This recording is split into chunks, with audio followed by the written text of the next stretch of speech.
Hello guys, welcome back to our channel Urvashi blogs. ఎలా ఉన్నారండి అందరూ? నేనైతే చాలా బాగున్నాను, మీకు కూడా బాగున్నారని అనుకుంటున్నాను. ఈరోజు అయితే ఒక మంచి వీడియోతో మీ ముందుకైతే నేను వచ్చేసానండి. థంబ్నెయిల్ చూస్తే మీకు అర్థమయ్యే ఉంటుంది.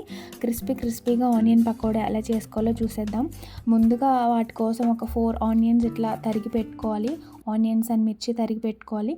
తర్వాత బౌల్లోకి యాడ్ చేసుకొని ఆనియన్స్ ఇలా పొరలుగా వచ్చే వరకు మనం మిక్స్ చేసుకోవాలి.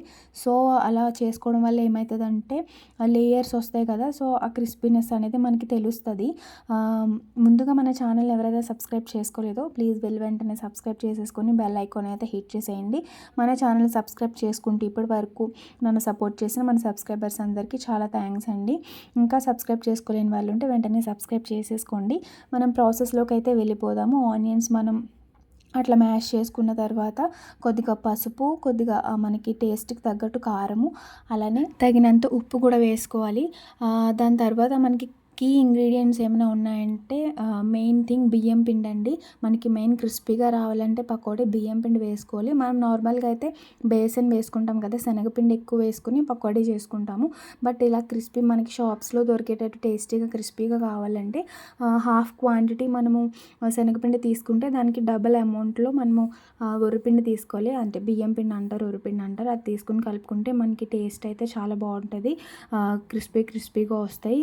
ఆయిల్ కూడా బాగా ఫ్రై అవుతాయి. మీకు కావాలంటే వాము జీలకర్ర కూడా యాడ్ చేసుకుని మిక్స్ చేసుకోవచ్చు మంచిగా.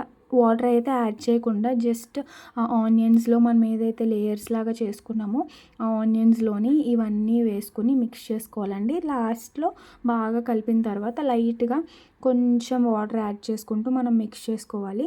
లైట్గా, ఎక్కువ కూడా యాడ్ చేయొద్దు. మనం రెగ్యులర్గా పకోడీ చేసుకున్నప్పుడు ఏదైతే మిక్స్ చేస్తామో అలా మిక్స్ చేయకుండా just little bit of water add చేసుకుని మనము ముద్దలాగా చేసుకోవాలండి. అలా చేసుకుంటేనే మనకి ఆనియన్స్ కూడా బాగా ఫ్రై అవుతాయి, క్రిస్పీగా వస్తాయి. నేను స్టవ్ ఆన్ చేసి ఆయిల్ అయితే హీట్ చేశాను. ఆయిల్ హీట్ చేసిన తర్వాత నేను పకోడా అయితే వేసేస్తున్నాను. అలా చిన్నగా కొంచెం వేసుకుంటూ ఉండాలి. చాలా బాగా వచ్చిందండి పకోడీ అయితే, చాలా బాగా వచ్చింది. యాక్చువల్లీ నాకు కూడా కుకింగ్ అంత ఫస్ట్లో వచ్చేది కాదు. మనకి ఏదైనా బై ప్రాక్టీసే వస్తుంది కదా, అలా చేస్తూ ఉంటే మనం ఎక్స్పర్ట్ అయిపోవచ్చు కుకింగ్లో. నేను కూడా ఆఫ్టర్ మ్యారేజే నేను కుకింగ్ నేర్చుకున్నాను. ఇలా ఆయిల్ మంచిగా ఆయిల్లో ఇలా ఫ్రై చేసుకొని తింటే ఉంటుంది. వెదర్ కూడా వింటర్ సీజన్ చాలా కూల్గా అనిపిస్తుంది కదా. ఈవినింగ్ టైంలో అలా ఏమీ స్నాక్స్ లేనప్పుడు ఇంట్లోనే మనం క్విక్గా చేసేసుకోవచ్చు. అంత టైం కూడా పట్టదు. ఇంగ్రీడియంట్స్ అన్నీ మన ఇంట్లో రెగ్యులర్గా యూస్ చేసేవే కదా, మనం కుకింగ్లో యూస్ చేసేవే కదా, అన్నీ ఇంట్లో ఉంటాయి కాబట్టి ఈవినింగ్ ఒకవేళ మీ పిల్లలు స్కూల్కి వెళ్ళి వచ్చిన తర్వాత ఏమైనా స్నాక్స్ అడుగుతారు. బయట ఫుడ్ కూడా అంత హెల్దీ కాదు కదా, ఆయిల్స్ కూడా అంత మంచివి కాదు, వాళ్ళ హెల్త్ కూడా పాడవుతుంది. ఇలా మనం ఇంట్లోనే ఫ్రెష్గా హెల్దీగా కుక్ చేసి పెడితే వాళ్ళు కూడా హెల్తీగా ఉంటారు. మనకు కూడా ఒక సాటిస్ఫాక్షన్ ఉంటుంది. ఇంట్లో మనం చేసి పెడితే మన చేత్తో మన పిల్లలకి మనం చేసి పెడితే వాళ్ళు తిన్నప్పుడు మనకు ఆ సాటిస్ఫాక్షన్ అంత బాగుంటుంది. అవాయిడ్ చేయాలి, బయట ఫుడ్స్ అవాయిడ్ చేయాలి, ఎందుకంటే ఆయిల్స్ మంచివి కాదు కదండి. సో నేనైతే ఇంట్లోనే మా పాపకి ప్రిఫర్ చేస్తాను. మధ్యలో అలా కలుపుకుంటూ గోల్డెన్ బ్రౌన్ కలర్ వచ్చేంత వరకు మనము ఫ్రై చేసుకోవాలి. అంతే, వేడి క్రిస్పీ ఆనియన్ పకోడీ అయితే రెడీ అయిపోయింది. వెంటనే సర్వ్ చేసుకొని తినేయడమే.